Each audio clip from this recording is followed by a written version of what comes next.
नमस्कार, पक्ष विपक्ष देख रहे हैं आप। मैं हूं आपके साथ ऋषु त्यागी। प्रधानमंत्री नरेंद्र मोदी ने आज तमिलनाडु को 20,000 करोड़ से ज्यादा की सौगात दी।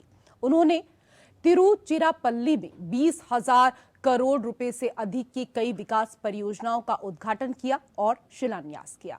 इसमें अंतर्राष्ट्रीय एयरपोर्ट का नए टर्मिनल का भवन भी शामिल है। अपने 2 दिवसीय दौरे के दौरान प्रधानमंत्री तमिलनाडु के अलावा लक्षद्वीप और केरल की यात्रा करेंगे। इस दौरे को आगामी लोकसभा चुनावों के मद्देनजर आधिकारिक तौर पर बीजेपी का दक्षिणी राज्यों में चुनावी बिगुल माना जा रहा है।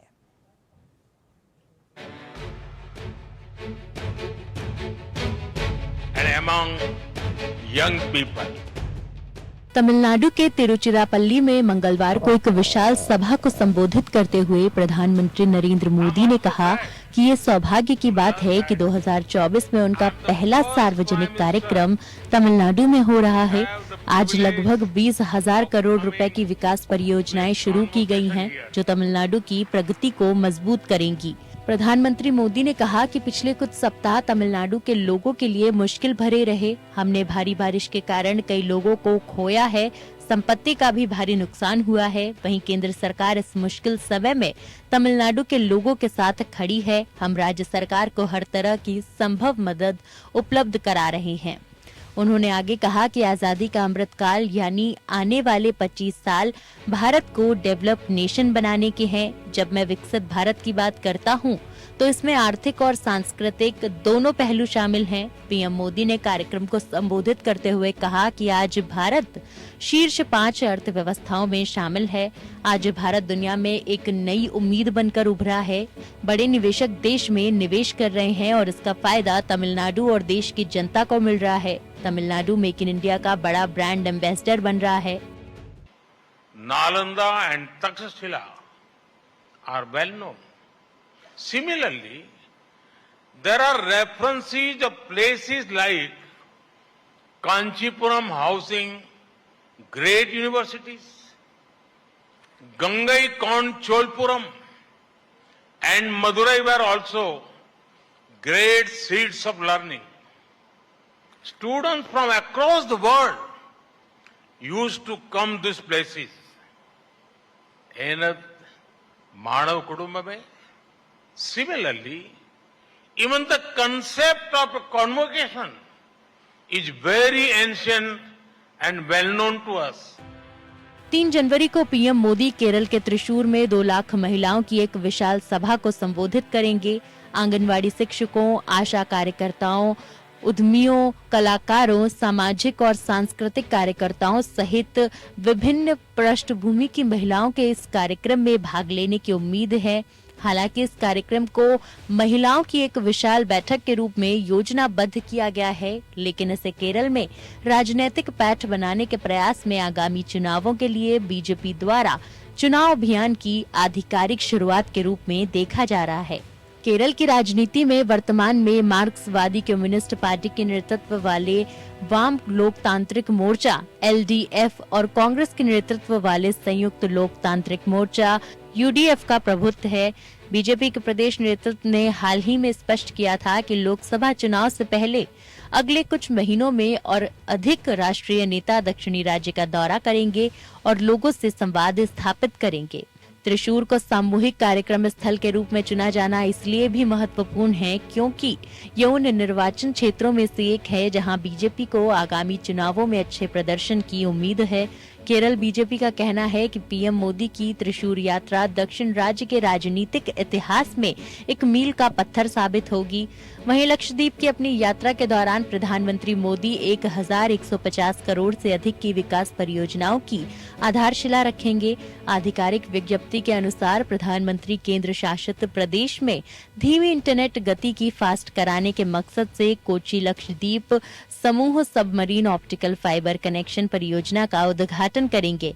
वे कदमत में थर्मल डिसैलिनेशन संयंत्र का भी उद्घाटन करेंगे, जो हर दिन 1.5 लाख लीटर स्वच्छ पेयजल का उत्पादन करेगा। Bureau report, APN.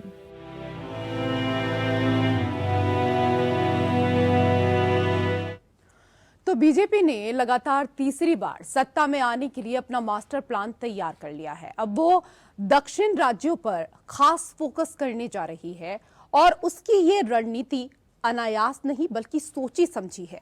हजारों करोड़ की सौगात लेकर मिशन साउथ पर हैं पीएम मोदी।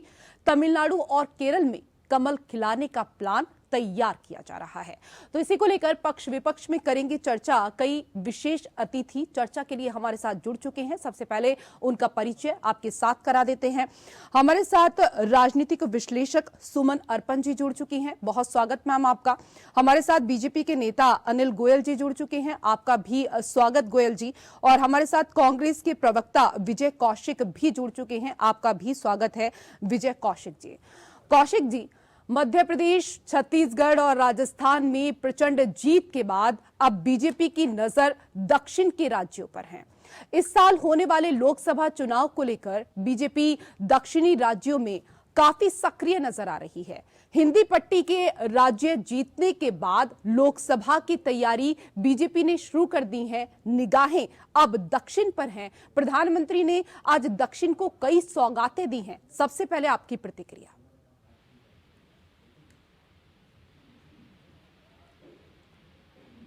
कौशिक जी, आपकी आवाज नहीं आ रही है, अनम्यूट कीजिए। रेशु जी जी, मेरी आवाज आ रही? अभी आपकी आवाज मिल पा रही है जी। देखिए, लोकतंत्र में सभी को हक है कि वो कहीं से भी कभी भी कोई भी चुनाव की तैयारी करें, लेकिन माननीय प्रधानमंत्री जी ने जिस तरह से अपने आप को एक चुनावी मशीन बना लिया है और वो प्रधानमंत्री कम और भाजपा के प्रचार मंत्री बनकर ज्यादा काम कर रहे हैं, इस देश के लिए सही नहीं है। वो विकास की बात करते हैं लेकिन उन्हें विकास की परिभाषा मालूम नहीं है। इसी तरीके से वो घोटालों की बात करते हैं लेकिन उनके पास इस बात का जवाब नहीं है कि आखिर उन्होंने बीजेपी को देश और दुनिया की सबसे अमीर पार्टी कैसे बना दिया। पीएम केयर्स में जो लोगों ने दान दिया था उस पैसे का क्या हुआ। नमामि गंगे परियोजना हजारों करोड़ रुपए खर्च करने के बावजूद भी क्यों फेल हो गई। क्यों 100 स्मार्ट सिटी में से एक भी स्मार्ट सिटी नहीं बन पाई। तो ये अनगिनत मुद्दे हैं। एक तरफ आपने देखा होगा आज की भाषण में उन्होंने कहा, विदेशी निवेश का जिक्र किया। ये तरक्की हमारे देश में हो रही है और बाहर के देशों से लोग निवेश कर रहे हैं। तो ये दुखदाई स्थिति है। अगर हम बाहरी निवेश से देश की मजबूती की बात करते हैं, यानी कि देश खोखला है। आप बात करते हैं कि चाइना से हमें मजबूत होना है, दूसरी तरफ चाइना के साथ हमारा व्यापार घाटा बढ़कर $100 अरब को क्रॉस कर गया। आप कहते हैं हमें देश को अपने पैरों पर खड़ा करना है, वहीं आपने देश को विदेशी कर्ज में डुबो दिया। मोदी जी के आने से पहले से देश के ऊपर जो 40 लाख करोड़ का कर्जा था वो मोदी सरकार में बढ़कर 140 लाख करोड़ से ऊपर। चलिए ठीक है, इन बातों का तो हमेशा आप डिबेट में जिक्र करते रहते हैं कौशिक जी, लेकिन आज हम बात दक्षिण को लेकर कर रहे हैं और दक्षिण को लेकर जो आपने सवाल यहाँ पर उठाए हैं वो मैं अनिल गोयल जी से करूंगी। लेकिन सुमन अर्पण जी, पीएम मोदी ने तिरुचिरापल्ली एयरपोर्ट की नई टर्मिनल बिल्डिंग का उद्घाटन किया तो ज्योतिरादित्य सिंधिया ने कहा कि पीएम मोदी के नेतृत्व में सरकार ये सुनिश्चित कर रही है कि एयरपोर्ट सिर्फ यात्रा का माध्यम ना रहे बल्कि एयरपोर्ट ग्रोथ का केंद्र बने। आज एयरपोर्ट देश में रोजगार का केंद्र बने हैं। पीएम मोदी के कार्यकाल में जो बदलाव हुआ है उसमें हवाई यात्रा को सभी के लिए सुलभ बनाया गया है। हवाई चप्पल पहनने वाले भी हवाई जहाज में यात्रा कर रहे हैं। दक्षिण के राज्यों पर जिस तरह से बीजेपी ने फोकस करना शुरू कर दिया है, आपका अनुभव क्या कहता है? पीएम मोदी विकास की सौगात देकर दक्षिण में कितना बीजेपी के लिए उपजाऊ जमीन बना पाएंगे? देखिए रेशो जी, ये बात बिल्कुल ही सत्य है कि भारतीय जनता पार्टी का वर्चस्व जो है वो अभी दक्षिण भारत में बहुत ही कम है। और अभी जिस तरह से ज्योतिराव सिंधिया जी ने ये स्टेटमेंट दिया कि इस बिल्डिंग के एयरपोर्ट की बिल्डिंग के उद्घाटन के साथ ही देश के अंदर जो हमारा इंफ्रास्ट्रक्चर जो बढ़ रहा है, सिर्फ बात एक एयरपोर्ट की उद्घाटन की नहीं है। एक एयरपोर्ट के उद्घाटन के साथ साथ वहाँ की जो जनता जनार्दन है, वहाँ पर रोजगार की जो संभावना है वो कितनी विकसित हो रही है, ये बहुत महत्वपूर्ण बात है।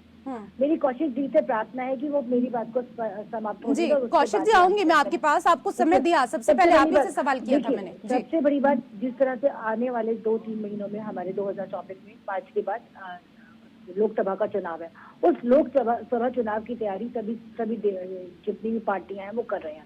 अभी कौशिक जी ने एक बात की कि किसी पार्टी में माननीय मोदी जी किसी देश के प्रधानमंत्री कम और किसी पार्टी के अध्यक्ष की तरह ज्यादा दिखाई देते हैं। आप देखिए माननीय प्रधानमंत्री जी इस वक्त 20,000 की योजनाएं लेकर दक्षिण भारत की तरफ जा रहे हैं, लक्षद्वीप की तरफ जा रहे हैं, त्रिपुरा की तरफ जा रहे हैं और तमिलनाडु की वहाँ की जनता के विकास के लिए जा रहे हैं। तो सबसे बड़ी चीज ये है कि देखिए वहाँ पर क्या क्या परिस्थितियां हैं, उन परिस्थितियों को जनता जनार्दन की जो रोजगार की समस्या है, महिलाओं के लिए कल भी उनका एक बहुत बड़ा सम्मेलन है कि महिलाओं को की स्थिति को वो और भी पहले से उन्नत कर सके, उसके लिए कल ही उनका बहुत बड़ा सम्मेलन हो रहा है। तो ये सारी की विकास की आप देखिए, रोड इंफ्रा कितना डेवलप हुआ है, रेलवे इंफ्रा कितना डेवलप हुआ है, एयरपोर्ट इंफ्रा कितना डेवलप हुआ है।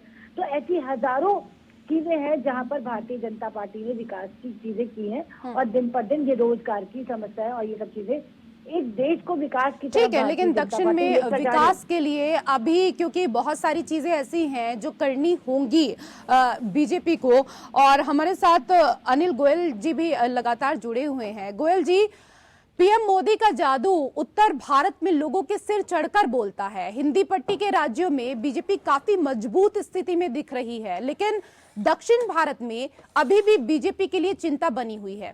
ऐसे में पीएम मोदी अपने 2 दिन के दौरे के जरिए क्या बीजेपी के सियासी आधार को मजबूत करने की कवायद करेंगे, क्योंकि दक्षिण भारत अभी भी बीजेपी के लिए एक बड़ी चुनौती बना हुआ है। यशु जी, पहली बात तो ये है कि प्रधानमंत्री जी जब काम करते हैं तो उनके ध्यान में सिर्फ देश का विकास आता है।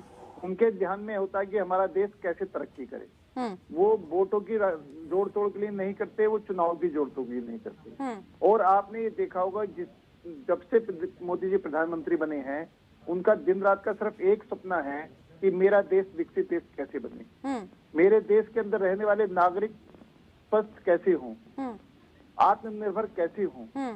और उस चिंता को लगते हुए और उन सबके साथ साथ में ये सब जब होगा जब देश विकसित होगा, देश के जो सारे संसाधन है वो बढ़े होंगे, देश का ढांचा खड़ा होगा, चाहे वो सड़क का मामला हो, चाहे वो रेल का मामला हो, चाहे जल का मामला हो, चाहे हवा का मामला हो, मतलब हर जगह पर देश विकास करे। और देश विकास करेगा तो देश की जनता का अपने आप ही विकास हो जाएगा और उस पर पूरा ध्यान केंद्रित है उनका। लेकिन एक चीज ये भी तो बताइए ना गोयल जी, आप लोग कहते हैं कि हवाई चप्पल पहनने वाले भी हवाई जहाज में यात्रा करेंगे, लेकिन वो हवाई चप्पल पहनने वाले यात्रा कैसे करेंगे? टिकट तो इतना महंगा है। नहीं, आप टिकट महंगा नहीं, आपने ये देखा होगा कई बार ऐसा होता है कि रेल का टिकट महंगा और हवाई जहाज का टिकट सस्ता है। आप इसको इस तरह से ना लें, आप ये देखें कि हम पूरी तरीके से विकास के काम सर कहाँ पर सस्ता है बता देते तो हम भी नए साल में कहीं घूम आते। रेशु जी, आप अगर देखेंगे तो मैं कई बार जो हमारी ट्रेन है उनके फर्स्ट क्लास के टिकट महंगा हो जाता है। देखिए मुस्कुरा रहे हैं कौशिक जी, मुझे पता है जवाब आप जरूर इस पर देना चाहेंगे या कोई कटाक्ष जरूर करना चाहेंगे। ठीक है कौशिक जी, मैं आपको मौका दे रही हूँ क्योंकि उसके बाद सर एक ब्रेक के लिए भी रुकना होगा। ब्रेक के बाद वापस आऊंगी तो चर्चा आप ही से शुरू करूंगी मैं वापस से। कौशिक जी जल्दी से एक लाइन। रेशु जी, इन्होंने ट्रेन के किराए को जहाज के किराए से भी ऊंचा पहुंचा दिया ताकि पब्लिक को बेवकूफ बना सके कि भाई हवाई जहाज का किराया ट्रेन के किराए से सस्ता है। इनसे पूछे बुजुर्गों की जो इन्होंने जो छूट थी ट्रेनों में वो क्यों खत्म की, रेलवे के किराए अनाप शनाप क्यों बढ़ा दिए, प्लेटफार्म टिकट के दाम क्यों बढ़ा दिए। इन्होंने गरीब आदमी से आम आदमी से सड़कों पर चलने का अधिकार भी छीन लिया है, क्योंकि आलम ये हो चुका है कि 100 किलोमीटर दूरी का सफर तय करने के लिए 700 रुपए टोल टैक्स वसूला जा रहा है। तो ये बात करते हैं, इनका सीधा सार्थ ये है कि भाई गरीबी मिटाएंगे, गरीबों को ही मिटा देंगे। तो ये तो इनकी सरकार का काम है। अनिल गोयल जी, 2019 में आपको कर्नाटक में जरूर सफलता मिली थी जहां 28 में से 25 सीटों पर बीजेपी ने कब्जा जमाया था, लेकिन केरल, तमिलनाडु और आंध्र प्रदेश में बीजेपी का खाता भी नहीं खुल पाया था। क्या यही कारण है कि इस बार पूरा फोकस 2024 लोकसभा का सबसे पहले आप दक्षिण में कर रहे हैं? रेशु देखो, रेशु जी एक बात बड़ा स्पष्ट है कि हम देश के विकास में लगे हुए हैं और विपक्ष रोने में लगा हुआ है। आप मुझे कहने में कुछ, ये जो अभी सड़कों की बात कह रहे थे, टोल टैक्स की बात कह रहे थे, आज कितने रेलवे स्टेशन का सुधार हुआ है, ये आज तक नहीं हुआ। यानी हम, और इसके अंदर देखो ट्रेनों की स्पीड बढ़ रही है, समय बच रहा है, चाहे ट्रेन हो चाहे सड़क हो, ईंधन बच रहा है, देश का विकास हो रहा है, देश का सम्मान हो रहा है, और हमारा विपक्ष रो रहा है। अब विपक्ष का काम रोना है, रोते रहेंगे। विपक्ष का काम अच्छे से अच्छे काम में कमी निकालना है, वो कमी निकालते रहेंगे। आप ये देखें कि आज अभी कल भी हमने, इसरो ने कितना बड़ा काम करा कि विश्व में अमेरिका के बाद में सिर्फ हमारा इस बात का नंबर आया। ये किसी भी काम को सराह नहीं सकते, किसी भी काम को अच्छा नहीं बता सकते। चाहे हमारा सेना एयर स्ट्राइक करे, सर्जिकल स्ट्राइक करे, हमारे वैज्ञानिक कोरोना का टीका बनाए, यानी विश्व का कितना भी बड़े से बढ़िया काम हिंदुस्तान में हो, लेकिन विपक्ष का काम सिर्फ रोना है, विपक्ष का काम सिर्फ कमी निकालना है। और मैं इनसे, कांग्रेस के प्रवक्ता बैठे हुए हैं, मैं इनसे सिर्फ एक बात पूछना चाहता हूँ, बार बार ये किनके साथ गठबंधन है? जो सनातन धर्म को गाली दे रहे हैं। किनके साथ गठबंधन है? जो भ्रष्टाचार के अंदर पूरी तरीके से लिप्त है, जो इन्होंने ये मानते हैं। इनके साथ इनका गठबंधन है जिन्होंने भ्रष्टाचार के मामले में लालू प्रसाद यादव को जेल में बेड़ा। आज उनके साथ ये सिर्फ सत्ता बचाने के लिए, अपने परिवार को बचाने के लिए गठबंधन कर रहे हैं और अच्छे से अच्छे काम की बुराई कर रहे हैं। आज राम अयोध्या मंदिर का निर्माण हुआ है, हमेशा रोड़े अटकाने का काम कर रहा है। ठीक है सर, मुझे पता था कि आप राम के मंदिर पर आएंगे ही, उसको लेकर चर्चा करेंगे। ठीक है सर, हम हर डिबेट में उसको लेकर चर्चा कर रहे हैं, लेकिन अभी जिस मुद्दे पर हैं, मुझे लगता है कि हमें उस मुद्दे पर ही रहना चाहिए। कौशिक जी बहुत देर से कुछ कहना चाह रहे हैं, मैं कौशिक जी आपके पास आऊंगी, लेकिन सुमन अर्पण जी, सेंगोल से मिशन 2024 के लिए तमिलनाडु साधने की तैयारी बीजेपी पहले ही कर चुकी है। उसके बाद काशी में तमिल संगमम के जरिए तमिल के लोगों का प्यार पाने की बीजेपी की कोशिश किसी रणनीति से कम नहीं रही। ये लोकसभा में दक्षिण की सीटों पर सेंध लगाने के तौर पर हुए प्रयोग के तौर पर भी देखा जा सकता है क्या? रेशु जी, मैं आपकी बात से पूरी तरह से सहमत हूँ, बिकॉज बीजेपी और आरएसएस है एक्सपेरिमेंट की लेबोरेटरी है। और अभी आपने खुद ही कहा है कि कर्नाटक में इन्हें 2019 में 24 सीटें हासिल हुई और तमिलनाडु में मात्र 1 सीट। दोनों चुनावों में, चाहे वो 2014 का चुनाव हो चाहे वो 2019 का चुनाव हो। जिस वक्त 2014 में मोदी जी का जलवा पूरे देश पर चल रहा था, तो उस वक्त भी तमिलनाडु में जयललिता का जो जलवा है, वो सर अम्मा जी का जो जलवा मैं कहूंगी सर बढ़ चढ़ कर बोल रहा था। तो कहीं ना कहीं आज जब भारतीय जनता पार्टी को ये नजर आ रहा है कि कांग्रेस का कहीं ना कहीं अस्तित्व खत्म होता जा रहा है, तो वहीं पर भारतीय जनता पार्टी को ये लग रहा है कि अब जिस तरह से धीरे धीरे वो अपना कदम उत्तर प्रदेश में बहुत मजबूती से बिठा चुकी है, छत्तीसगढ़ में उनका स्थापना होगी, राजस्थान में भी उनके कदम अच्छे से जम चुके हैं, तो कहीं ना कहीं वो दक्षिण में सेंध लगाने की तैयारी में है। कि इस तरह से इस यात्रा के दौरान देखिए, जिस तरह से राहुल गांधी ने भारत जोड़ो यात्रा की, कर्नाटका से शुरू की, और आज 14 जनवरी से उन्होंने एक अनाउंसमेंट और भी की है, भारत न्याय यात्रा। तो जिस तरह से 2024 का चुनाव जो सर पर है, दोनों ही देश की जो मुख्य पार्टियां हैं, कांग्रेस पार्टी है और वो है, वो 2024 के चुनावों के लिए अपनी तैयारियां पूरी तरह से कर रही है। बिल्कुल, दोनों ही पार्टियां इस दौरान तैयारियां कर रही हैं। लेकिन कौशिक जी, दक्षिण में क्षेत्रीय पार्टियों का दबदबा है, लेकिन हाल ही में तेलंगाना में बीआरएस के हाथों से सत्ता खिसकी और आपको गद्दी पर बैठने का मौका मिला। अब लोकसभा चुनाव में बीजेपी भी दक्षिण में अपने उभरने का मौका देख रही है। रेशु जी, दक्षिण की बात अभी 2-3 बातें बोलने के बाद करूंगा। पहली बात यह है कि बीजेपी सरकार ने क्या काम किए हैं, उनकी जानकारी सर आपको अपने बारे में जो बोलना है वो बोल दीजिए, क्योंकि समय का अभाव है, फिर आपको मौका नहीं मिल पाएगा। कौशिक जी सुन तो लीजिए मेरी। सर मुझे वाइंड अप करना है ना, इसीलिए कह रही हूँ कि आप जल्दी से बोलिए जो भी आपको बोलना है। तो सुन लीजिए, अगर आप दक्षिण का सुनना चाहते हैं, दक्षिण की स्थितियों में और उत्तर भारत की स्थितियों में जमीन आसमान का अंतर है। यहाँ शायद उत्तर भारत के लोगों ने बहुत बड़ा मंदिर नहीं देखा हो, लेकिन दक्षिण में एक से एक बढ़कर मंदिर है। इसलिए वहाँ की जनता पर श्री राम मंदिर के नाम पर दुकान चलाने का भाजपा का कोई प्रभाव नहीं है, ना ही उनके ऊपर इनके चुनावी जुमलों का असर है। इसलिए भाजपा ना वहाँ पहले कभी पैर जमा पाई थी, ना अब जमा पाएगी। कर्नाटक में जीएस येदियुरप्पा जो जिनके ऊपर बीजेपी सरकार ने सीबीआई के छापे पड़वाए, ईडी के छापे पड़वाए, बाद में वो बीजेपी के नेता हो गए, आज वो बीजेपी के वरिष्ठ नेता हैं, वो भी बीजेपी को जीत नहीं दिलवा पाए क्योंकि वहाँ की जनता जागरूक है। 80 करोड़ सर, लोग इस देश जनता में तो 5 किलो गेहूं जागरूक पर थी, जीता है। राजस्थान की भी जनता तो जागरूक थी, छत्तीसगढ़ की भी जनता तो जागरूक थी, मध्य प्रदेश की भी, जहां आप कह रहे थे बड़ा कि फर्क है। हम सुनिए वापस ना। आएंगे नहीं, और सुनिए पिछली ना। बार से ज्यादा सीटें जीतेंगे।